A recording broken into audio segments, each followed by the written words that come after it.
जय हिंद साथियों, आप सभी दोस्तों का एसडीए परिवार पर हार्दिक स्वागत है। दोस्तों आज हम लेकर आए हैं एसएससी जीडी आरपीएफ के लिए मॉक टेस्ट 4 जो कि जीके एंड जीएस का है। दोस्तों यहां से क्वेश्चन अधिकतर देखे जाते हैं। दोस्तों जो पिछले मॉक टेस्टों में जो आपने प्यार दिया है उनका उसके लिए तहे दिल से मैं आभार व्यक्त करता हूं। दोस्तों मॉडल पेपर आपके लिए बहुत ही इंपॉर्टेंट होंगे। यहाँ से आपको ये पता चलता है कि जो पुरानी परीक्षा में जो क्वेश्चन पूछे गए हैं किस प्रकार से पूछे गए हैं, तो उसी प्रकार से आप अपनी तैयारी कर सकते हैं। तो दोस्तों स्टार्ट करते हैं। आज का पहला प्रश्न बहुत ही इंपॉर्टेंट है, यहाँ से क्वेश्चन अधिकतर देखने को मिलता है। तो दोस्तों आज का जो हमारा पहला प्रश्न है दोस्तों कि संसद का संयुक्त अधिवेशन कौन बुलाता है। तो दोस्तों ऑप्शन है हमारा ए राष्ट्रपति बुलाता है, उपराष्ट्रपति बुलाता है, प्रधानमंत्री बुलाता है या लोकसभा अध्यक्ष बुलाता है। तो दोस्तों इसका राइट आंसर है ऑप्शन ए, बिल्कुल करेक्ट है दोस्तों। राष्ट्रपति संसद का संयुक्त अधिवेशन बुलाता है। तो दोस्तों आपको हमारी सीरीज बहुत पसंद आएगी। अगर आप इस सीरीज की पीडीएफ लेना चाहते हो तो हमारे टेलीग्राम चैनल पर जाएं। एसडीए कैंपस के नाम से हमारा टेलीग्राम चैनल है, वहां से आप इसकी पीडीएफ ले सकते हैं। दोस्तों नेक्स्ट क्वेश्चन की हम बात करते हैं। ठीक है दोस्तों, ये सीरीज आपके लिए बहुत ही इंपॉर्टेंट होगी। दोस्तों जो LBW शब्द किस खेल में प्रयोग किया जाता है। तो दोस्तों ऑप्शन ए वॉलीबॉल में, क्रिकेट में, बास्केटबॉल में या हॉकी में। तो दोस्तों इसका जो राइट आंसर है ऑप्शन सेकंड बिल्कुल करेक्ट है दोस्तों। इस शब्द का प्रयोग क्रिकेट में प्रयोग किया जाता है। किस में प्रयोग किया जाता है दोस्तों? क्रिकेट में किया जाता है। तो ये सीरीज आपके लिए बहुत ही इंपॉर्टेंट होगी। दोस्तों नेक्स्ट बात करते हैं हम, जो काकोरी रेलकांड किस वर्ष हुआ था। दोस्तों जो काकोरी रेल का घटना भी कहते हैं इसे, जहाँ पर कुछ जो हमारे स्वतंत्रता सेनानी थे उन्होंने यहाँ पर अंग्रेजों की जो रेल में सामान जा रहा था उसको लूटा था। ठीक है दोस्तों, 1926 में, 1927 में, 1928 में या 1925 में। तो दोस्तों इसका राइट आंसर है ऑप्शन 4 बिल्कुल करेक्ट है दोस्तों। 1925 में काकोरी रेल कांड हुआ था। ठीक है दोस्तों नेक्स्ट बात करते हैं। ख्वाजा मोइनुद्दीन चिश्ती का दरगाह कहाँ स्थित है। तो दोस्तों ऑप्शन ए जयपुर में स्थित है, जोधपुर में, बीकानेर में, अजमेर में। तो दोस्तों इसका राइट आंसर है ऑप्शन ए बिल्कुल करेक्ट है दोस्तों। जयपुर में ख्वाजा मोइनुद्दीन चिश्ती का दरगाह स्थित है। दोस्तों बहुत ही इंपॉर्टेंट सीरीज है, आप प्यार देते हैं उसके लिए तहे दिल से आभार व्यक्त करता हूँ दोस्तों। यहाँ से क्वेश्चन सीरीज आपके लिए बहुत ही इंपॉर्टेंट होगी। ठीक है दोस्तों, हमारा नेक्स्ट प्रश्न है कि सम्राट अशोक ने किस युद्ध के बाद बौद्ध धर्म ग्रहण किया। तो दोस्तों ऑप्शन ए कलिंग युद्ध के बाद, पानीपत युद्ध के बाद, चंदावर युद्ध के बाद या इनमें से कोई नहीं। तो दोस्तों इसका राइट आंसर है ऑप्शन ए बिल्कुल करेक्ट है दोस्तों। कलिंग युद्ध के बाद सम्राट अशोक ने बौद्ध धर्म ग्रहण किया था। ठीक है दोस्तों नेक्स्ट बात करते हैं। दोस्तों भारत का केंद्रीय बैंक कौन सा है। भारतीय reserve bank, state bank,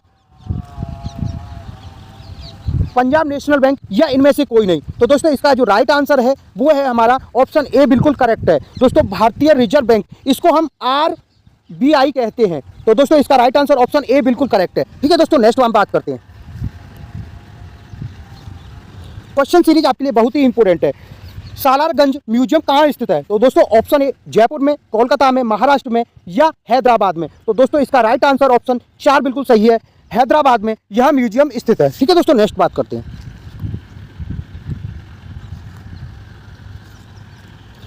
Bharat में सबसे लंबे समय तक मुख्यमंत्री कौन रहा।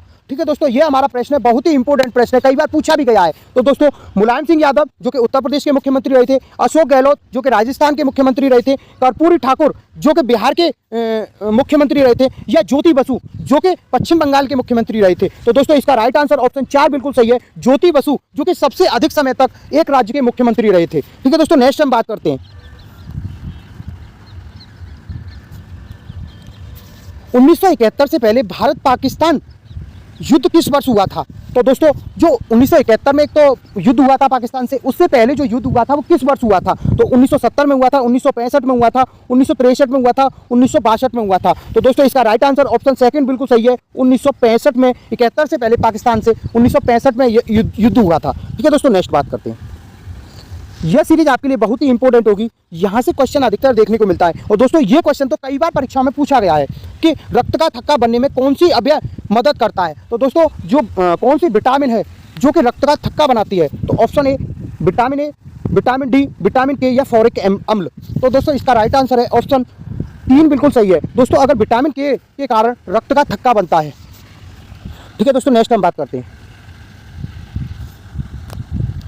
दोस्तों संविधान के अनुसार बंदी प्रत्यक्षीकरण समावेश जारी करने का अधिकार किसको है। तो दोस्तों ऑप्शन ए केवल उच्च न्यायालय को, केवल उच्चतम न्यायालय को, केवल उच्च न्यायालय को या दोनों को या इनमें से कोई नहीं। तो दोस्तों जो संविधान के अनुसार बंदी प्रत्यक्षीकरण का जो समावेश जारी करने का जो अधिकार है, तो दोस्तों ये हमारे उच्च न्यायालय भी कर सकता है और उच्चतम न्यायालय भी कर सकता है। तो इसका राइट आंसर ऑप्शन 3 बिल्कुल सही है दोस्तों। दोनों ही बंदी प्रत्यक्ष प्रत्यक्षीकरण का समावेश जारी कर सकते हैं। ठीक है दोस्तों, नेक्स्ट पॉइंट, दिलीप ट्रॉफी का संबंध किस खेल से है? ठीक है दोस्तों, ऑप्शन ए क्रिकेट से है, हॉकी से है, बैडमिंटन से या शतरंज से। तो दोस्तों दिलीप ट्रॉफी का जो संबंध है वो ऑप्शन ए हमारा क्रिकेट से बिल्कुल है। दोस्तों दिलीप ट्रॉफी का जो संबंध है वो क्रिकेट से है। तो दोस्तों इसका जो राइट आंसर है ऑप्शन ए बिल्कुल करेक्ट है। ठीक है दोस्तों, नेक्स्ट हम बात करते हैं। थोड़ा सा मेरी तबीयत खराब है, फिर भी मैं आपके लिए मॉक टेस्ट लेकर आया हूँ। कहीं कोई दिक्कत आ रही हो तो उसके लिए आप मुझे बता सकते हैं। ठीक है दोस्तों, नेक्स्ट बात करते हैं। हमारा प्रश्न है कि भारत के किस राज्य को मसाले का बगीचा कहते हैं? मसालों का बगीचा कहते हैं। दोस्तों थोड़ी सी टाइपिंग मिस्टेक हुई है, कोई दिक्कत नहीं है, पर मैं आपको पूरा विस्तृत जानकारी देता रहूँगा। ठीक है दोस्तों, इसके जो राइट आंसर है महाराष्ट्र को कहते हैं, उत्तर प्रदेश को कहते हैं, केरल को कहते हैं या कर्नाटक को कहते हैं। तो दोस्तों जो मसालों का बगीचा जो कहा जाता है वो दोस्तों केरल को कहा जाता है। ऑप्शन 3 हमारा बिल्कुल करेक्ट है। ठीक है दोस्तों, नेक्स्ट हम बात करते हैं।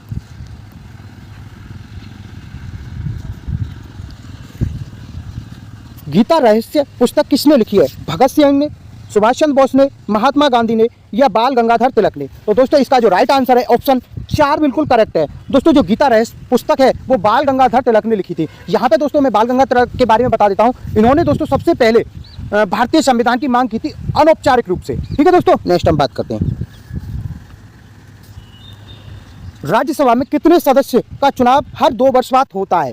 तो दोस्तों प्रत्येक 2 वर्ष बाद राज्यसभा में चुनाव होता है। तो दोस्तों 1/2, 1/3, 2/3 या 4/5 सदस्यों का। तो दोस्तों इसका राइट आंसर है ऑप्शन सेकंड बिल्कुल सही है। दोस्तों 1/2-3 सदस्य सेवानिवृत्त होते हैं और 1/3 सदस्य हर 2 वर्ष बाद राज्यसभा पहुंचते हैं। ठीक है दोस्तों, नेक्स्ट हम बात करते हैं।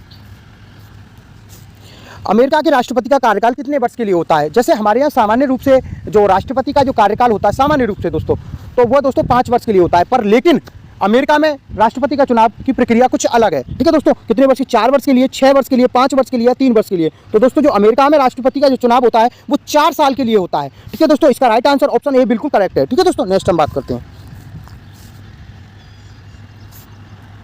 दोस्तों किस मिट्टी को रेंगूर मिट्टी कहते हैं? तो दोस्तों इसका जो राइट आंसर है, ठीक है दोस्तों, तो दोस्तों रेंगूर मिट्टी लाल मिट्टी को कहते हैं, काली मिट्टी को कहते हैं, जलोढ़ मिट्टी को, या इनमें से कोई नहीं? तो दोस्तों रेंगूर जो मिट्टी कहते हैं वो दोस्तों काली मिट्टी को कहते हैं। तो दोस्तों इसका राइट आंसर ऑप्शन सेकंड बिल्कुल सही है। ठीक है दोस्तों, नेक्स्ट हम बात करते हैं।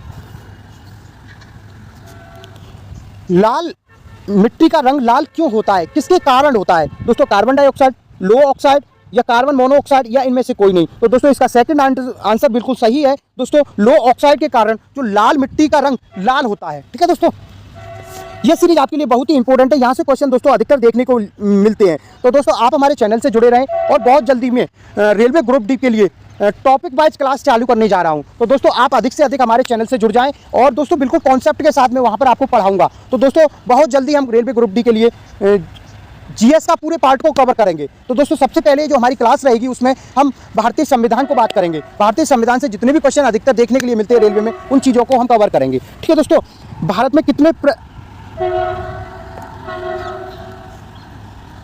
कितने प्रतिशत क्षेत्रफल खेती होती है? दोस्तों भारत में कितने % जो क्षेत्रफल है उस पर खेती होती है, ये क्वेश्चन है दोस्तों। 51%, 57%, 56% या 47%? तो दोस्तों इसका राइट आंसर है ऑप्शन ए बिल्कुल करेक्ट है। दोस्तों 51% पर भारत में खेती होती है। ठीक है दोस्तों, नेक्स्ट हम बात करते हैं।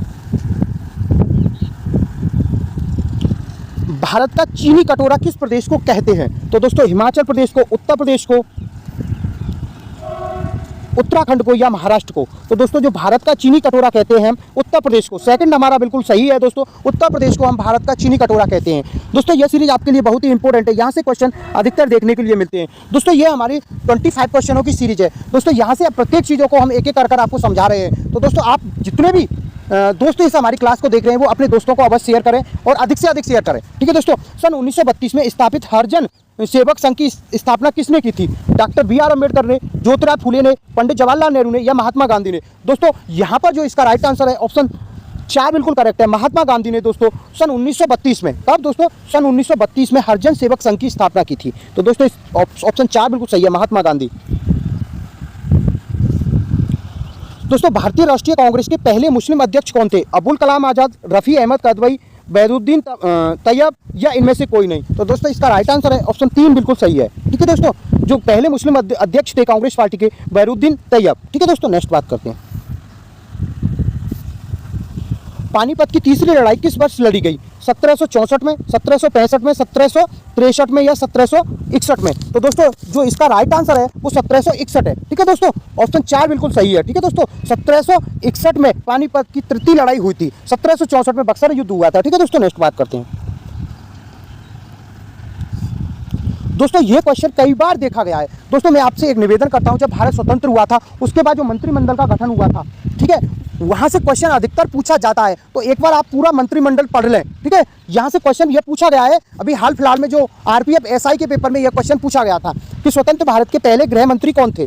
दोस्तों गुलजारी लाल नंदा, सुभाष चंद्र बोस, सरदार वल्लभ भाई पटेल या डॉक्टर राजेंद्र प्रसाद? तो दोस्तों इसका राइट आंसर है ऑप्शन 3 बिल्कुल सही है। ठीक है दोस्तों, सरदार वल्लभ भाई पटेल, दोस्तों जिनको भारत को जितने भी देशी रियासतें थी उनको जोड़ने के लिए दोस्तों इनको कहा जाता है। तो दोस्तों राइट आंसर ऑप्शन 3 बिल्कुल सही है। पहले गृह मंत्री थे सरदार वल्लभ भाई पटेल। ठीक है दोस्तों, डॉक्टर राजेंद्र प्रसाद पहले राष्ट्रपति थे भारत के। ठीक है दोस्तों, नेक्स्ट हम बात करते हैं। दोस्तों ये क्वेश्चन आपके लिए बहुत ही इंपॉर्टेंट है। संविधान सभा से अगर महिलाओं से क्वेश्चन पूछा जाएगा तो यहाँ से क्वेश्चन पूछा जाएगा। तो दोस्तों इसको थोड़ा सा आप विस्तृत में भी बताऊंगा। तो दोस्तों भारतीय संविधान सभा में किस राज्य से सबसे ज़्यादा महिला सदस्य थी? ठीक है दोस्तों, तो दोस्तों महाराष्ट्र से, कर्नाटक से, उत्तर प्रदेश से या राजस्थान से? तो दोस्तों सबसे पहले मैं इसका जो राइट आंसर बता देता हूँ, वो ऑप्शन 3 बिल्कुल सही है। दोस्तों संविधान सभा में जो महिलाओं की संख्या सबसे अधिक थी वो उत्तर प्रदेश से थी। ठीक है दोस्तों, कितनी थी? 5। दोस्तों संविधान सभा में पूछ लेता है कि जो महिला सदस्यों की संख्या कितनी थी? दोस्तों 15 थी। आपको कमेंट में बताना है कि जब भारतीय संविधान लागू हुआ था उस समय कितनी महिलाओं ने हस्ताक्षर किया था। इसका मैं राइट आंसर अगले मॉक टेस्ट में दूंगा। आप कमेंट में बताओगे कि कितनी महिला सदस्यों ने हस्ताक्षर किए थे। तो दोस्तों अगर आपको हमारी यह मॉक टेस्ट अच्छा लगा हो तो अवश्य हमारे चैनल को सब्सक्राइब करें, बेल आइकन प्रेस करें और अधिक से अधिक शेयर करें। ठीक है दोस्तों, एसएससी जीडी के पेपर चालू हो चुके हैं। दोस्तों कल के टेस्ट में कई क्वेश्चन मेरे जो पढ़ाए हुए पिछली क्लासों से पूछे गए हैं। तो दोस्तों आप हमारे चैनल को सब्सक्राइब कर लें, बेल आइकन प्रेस कर लें। जय हिंद, जय भारत।